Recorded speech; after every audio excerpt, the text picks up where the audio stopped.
আপনারা তো অনেকেই জানেন যে আমি আমার এলাকায় একটা বঙ্গবন্ধু নামে একটা কলেজ করেছিলাম 2000 সালে। বিএনপি ক্ষমতায় আসার পরে আমার সেই কলেজটিকে বন্ধ করার জন্য অনেক রকম আমার নামে 20টি মামলা দেওয়া হয়েছিল। এই মামলাগুলো আব্দুল মতিন খসরু কোনোদিন আমার কাছ থেকে 1টি টাকা নেন নাই। আমি যখন তাকে কিছু টাকা দিতে গেলাম আমাকে ধমক দিয়ে তিনি থামিয়ে দিলেন। তাহলে আমার কাছে আসছো কেন? তুমি ছাত্রলীগ করে করে জায়গাটায় আসছো, তুমি বঙ্গবন্ধু নামে কলেজ করছো ছাত্র জীবনে, আর তুমি কলেজ থেকে বহিষ্কার হয়েছো, তোমার কলেজ বন্ধ হয়েছে, বোর্ড তোমার কলেজ বন্ধ করে দিয়েছে অলরেডি, আর তুমি আসছো আমাকে টাকা দিতে। তোমার অবস্থাটা আমি বুঝি না, তুমি কত কষ্ট করে এখন টিকে আছো। এই কথা তো ভোলা যাবে না। অনেক আওয়ামী লীগ তো মন্ত্রী হইলে আর কারো খুঁজে পাওয়া যায় না, কর্মীদেরকে চিনে না।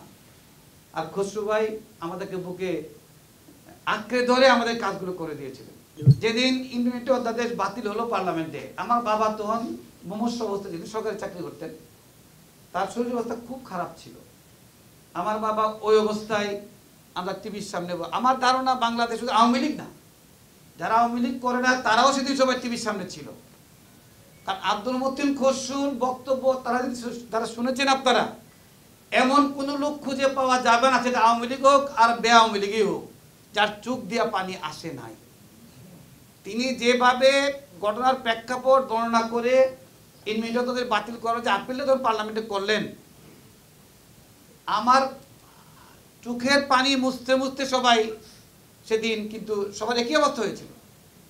এবং তার সে যে উপস্থাপনা, পৃথিবী শুধু বাংলাদেশ না, পৃথিবীর ইতিহাসে কয়টা পার্লামেন্টে এরকম একটি সেন্সিটিভ ইস্যু, আমি জানি না যে এরকম কোনো ঘটনা ঘটেছে কিনা।